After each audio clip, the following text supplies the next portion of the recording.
Happy Halloween, guys. You already know what today is. Special episode for you guys. We're going to be showing you guys how to build the demon back. Alright? As an outlier, you have to be an outlier, first of all, to achieve the demon back. You need that Hama blood. But as an outlier, we will show you guys how to achieve it and how to work towards that goal of the demon back. First off, we got our carbs. I gotta show you guys what I'm gonna be eating today. So first off, we got our rice cakes. These are a go-to, they're great. But I pair it with a little bit of peanut butter. The only reason I pair it with peanut butter is because I need to get my fats up, and it's just better just to combine them. I'm eating this around 2 hours before the gym, but I also got something in the fridge. Oh yeah. Some pasta. So I'm probably gonna get it open. I'm probably gonna eat half of this here. This is like 80 carbs right here. So in total, I'm gonna have 2 rice cakes, half that pasta there, some red sauce. So it's like 120 grams of carbs. You guys wanna make sure you're carbing up before the gym. Make sure your body has enough energy and stuff. Get that full workout in to achieve that demon back, alright?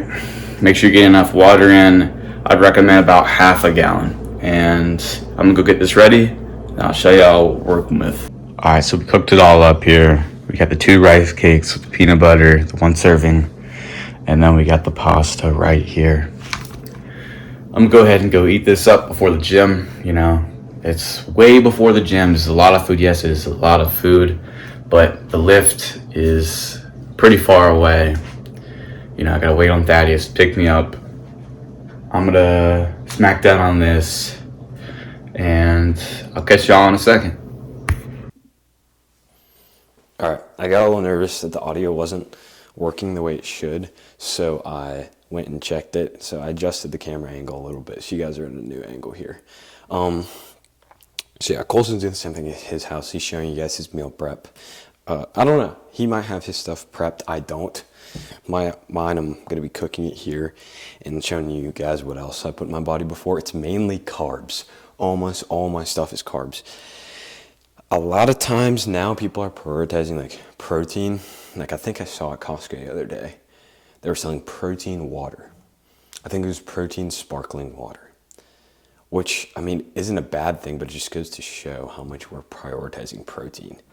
And again, protein is essential for that protein muscle synthesis, that, actual building of muscle and feeling your muscles in the body. So don't come at me and say that I'm telling you guys not to eat protein. Eat protein. I don't think it has to be that 1 gram per pound of body weight. So if you weigh 180 pounds, you're eating 180 grams of protein. I don't think it has to be that much. It can be somewhere within the, I'd say 0.7 per pound. So you don't have to have a pound. You don't have to have that full 180 if you weigh 180, if that makes sense. So what I'm saying here is carbs are very important for fueling your workout. So protein is a great recovery thing. I would intentionally work protein into your diet after your workout. If you're working out late in the evening, eat it throughout the day. I'm working out early. I usually work out. I wake up at 7 or 8, and then I work out at 11. So I usually eat all my protein after. Before, I'm just carbing up, because carbs are what's going to give you that fuel for your long workout. My workouts are, me and Colson's workouts, we're working out for 2 hours. So that's what's going to give you that fuel to get through that whole thing, that entire workout, and make you feel like you don't want to die. So, I'm showing you guys what all I'm going to be putting in my body. Yeah, so spoiler alert, it's mostly carbs. We got this Whole Foods pasta. This stuff is like, I eat this pretty much every single day. Like, I'm not going to lie to you. This is what gets me through the day. This is my slow burning carb. And it's literally ready in 10 minutes. So it's so easy. It tastes good too. I think it's got like 20 grams of protein in it. Yeah, 20 grams of protein, 600 calories for the whole thing. 92 grams of carbs. This is exactly what you want right there. This is a slow burning carb right there. And I got 2 bars here. Those are about 25 carbs each. And then those are quick, higher in sugar. And then this is just straight applesauce. It's high in sugar. Spider-Man applesauce. And then I'll be showing y'all this right here, how I get pump ready. I'm gonna throw in the pasta. I'm gonna get that ready. You guys don't really need to see that. It's pretty self-explanatory. You guys, I'm not. It's not a cooking show, so maybe we will do one at some point. But this is not a cooking show. Pretty simple how we're gonna be doing that. I'm gonna throw that in there with some olive oil. Get that cooked up. Boom, pasta's done. Looks good. It's got some color to it. Got some green in there. All I did was just use olive oil with that in the pan. Cook it up.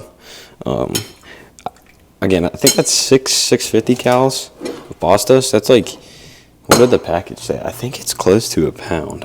I think. I'm not sure. It's hot though, so I'm gonna let that cool. But I'll finish that all off, and then we'll get ready here. All right, so I'm getting ready to leave to pick up Colson. One thing that's irritating me about this hoodie is this string right here. Almost all my hoodies, I take this string out if they have it. And I can't stand it. It's getting in the way of the mic, so I'm gonna go ahead and take that out and show you guys how you should properly wear a hoodie.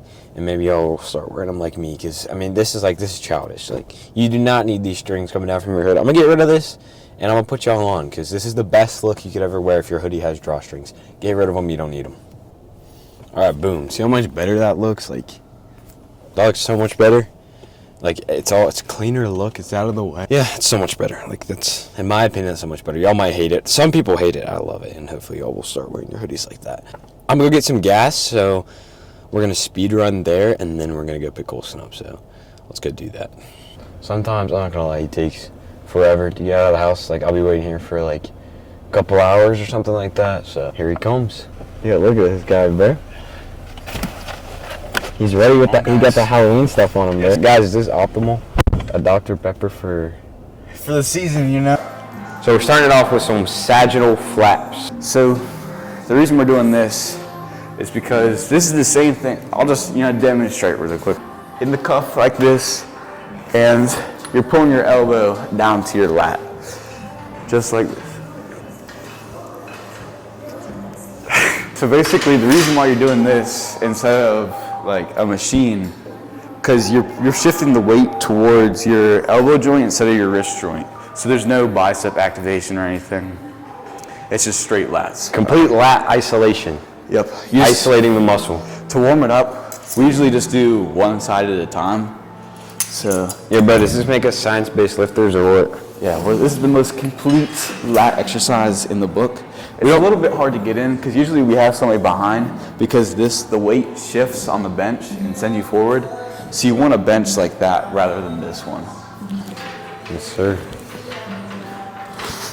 Yeah, we won't consider ourselves, fully optimal science-based lifters, but it's definitely probably the most optimal exercise we do. Smaller bench, and then we anchor it away from the actual cable with a dumbbell, just to give the bench stability.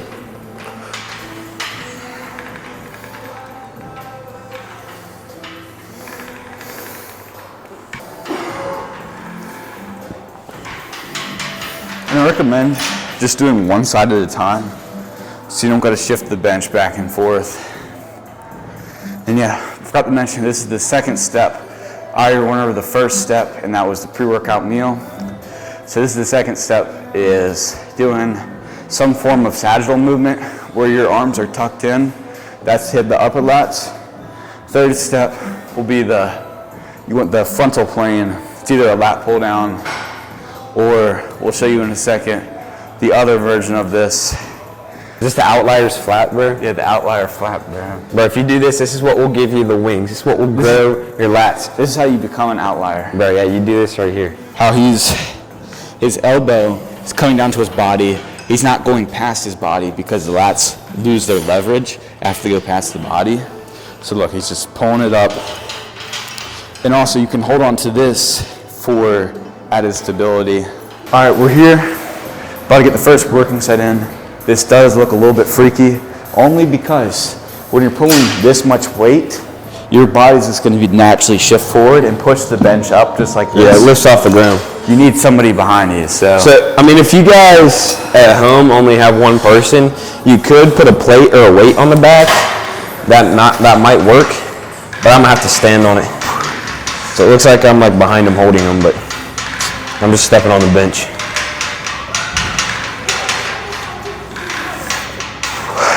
Keep pushing, come on.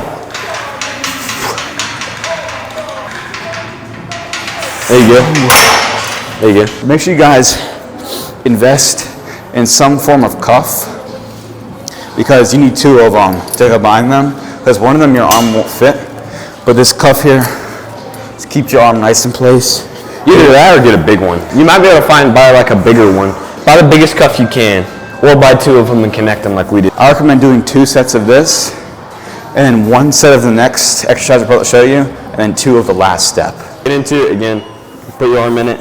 It's a little tricky, and you're just gonna sit back into it.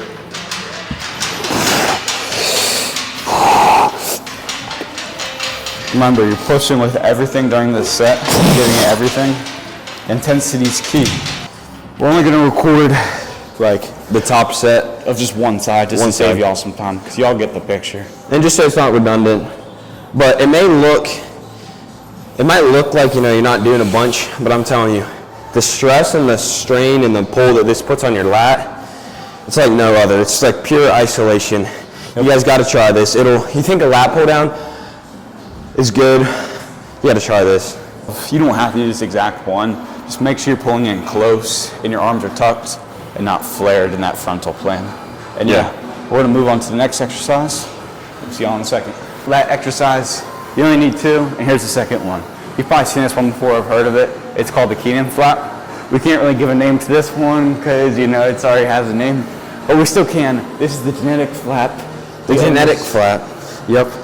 You might not even need that. Your gym, your setup might be different. That's just how we've rigged it up. Your arm again. It may look like the same, but for example, like on a lat pull down, you're doing this. This is all you're doing. And when you come in here, take a guess on what you're gonna be doing. You're gonna be doing the exact same thing, but with no biceps. So you just, same motion, no biceps involved. You could train your biceps a lot harder. That's how simple it is. That's all there is. You're just literally just driving your elbows, hitting those lower lats down there, and that's how you achieve that demon back. And it's what you need to do if you want to maximize. You know, a lot of new lifters, they say, you know, I don't feel my lats on a lat pull down. I never feel my back. And this will completely take care of that. So, you know, if you're struggling feeling your lats on a lat pull down, not that that means everything. You don't have to necessarily feel it for it to mean it's working. Try this. Still, try this. Make sure. Go ahead, good. Yeah. If you have an imbalance, I have like my left lat's smaller, so I always start with my left and then work my way into my right, just to fix that imbalance. It's gonna go away in time, but make sure you do that if you're in an imbalance. Yeah, just like anything, that'll take time.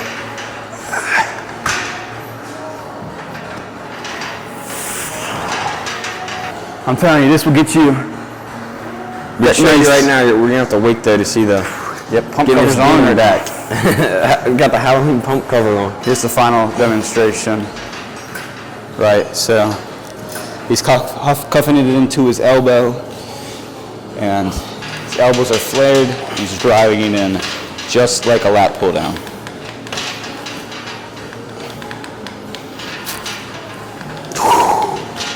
All right, we're on to the next exercise. This is the final one that you need. It's called a Kelso shrug. So you can either do this or an upper back row. You could do this on a machine or a T-bar row, but it's pretty simple, right? Your traps, all your traps are doing in an upper back row is retracting. It's doing this motion. So when you do a full upper back row, you're including your rear delts, and there's no reason for that at all when you can just do straight trap isolations. So to start off, you just grab the handles, and you're retracting your scapula as much as you can, and then you're just pulling it back like that. That's getting that his whole entire mid back, like his, without any rear delt. And no biceps as well. Yep. So if you do back and bis, this back day will give you that demon back while also saving your bicep. And it's nice to have the pad far away, or if you're on a T-bar, you can just, I mean, it's not a big a deal because you used to use gravity. But if you're on a machine like this, machine row, just pull that chest supported pad further away so that you can get that nice stretch at the. So he's just retracting his scapula all the way and just shrugging. This is not the same as a vertical shrug because that hits more of the upper traps, while this hits the mid to lower for what you want. Just like that. And you can feel it. It's like that tightness in your, it's almost going to hurt. That tightness for the first time you feel in that your mid back there. But it's going to be like nothing you've ever experienced. Here, we're going to hit some poses here. Yep, show off what we're working with.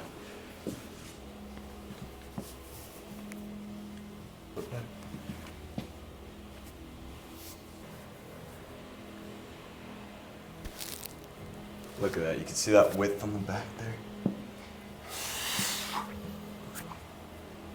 Oh yeah. I mean, the results speak for themselves. We don't know how good the audio is because we're putting it down by our waistband, but yeah, we got the mics down low. But I'm telling you, the lat pump you'll feel from those outlier sagittal flaps. Call them the outlier flaps. Forget about sagittal.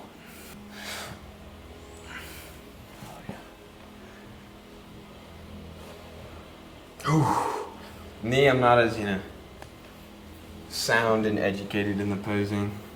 You'll be able to tell that. Hopefully it'll get better as it goes on. What you need to be doing, you may not feel like you're pushing as hard when you're doing these sagittals and the kelsos.